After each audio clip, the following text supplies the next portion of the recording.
Assalomu alaykum. Men Aloqa bank Farg'ona viloyati hududiy filiali mahalla bankidaman. Ismim Talatbek. Men sizlarga hozir O'zbekiston Respublikasi Prezidentining 62 sonli qarori ijrosi bo'yicha ma'lumot bermoqchiman. Ushbu qaror bo'yicha yoshlarni g'oyalarini tadbirkorlikka aylantirish, ish o'rni yaratish, yoshlarni bandligi yanada ko'proq ta'minlash maqsadida kredit mablag'lari Aloqa bank tomonidan ajratilmoqda. Bu orqali Aloqa bank yoshlar banki deb topilgan.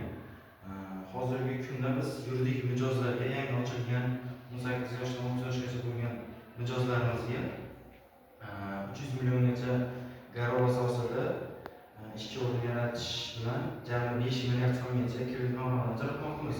Bu kredit mablag'lariga nima yo'nalishlar kiradi?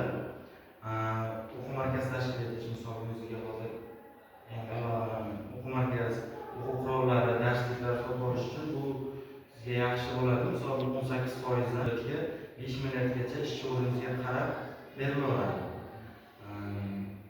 Bu kreditlarning asosiy maqsadi yoshlarning bandligini ta'minlash, uzoq chekka qishloqlardagi yoshlarni tadbirkorlikka jalb qilish ko'zda tutilgan. Bu orqali endi hozirgi kunda ko'p ishlar amalga oshirilmoqda. Agar bizlarga qiziqchilar savollar bo'lsa, bizlarga yaxshi bo'ladi.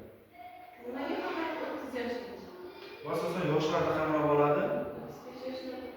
35 yoshdan balandga endi boshqa yo'nalishda kreditlarimiz bor. Asosan hozir 18 yoshdan 30 yoshgacha bo'lgan mijozlar bu yo'nalishga to'g'ri keladi.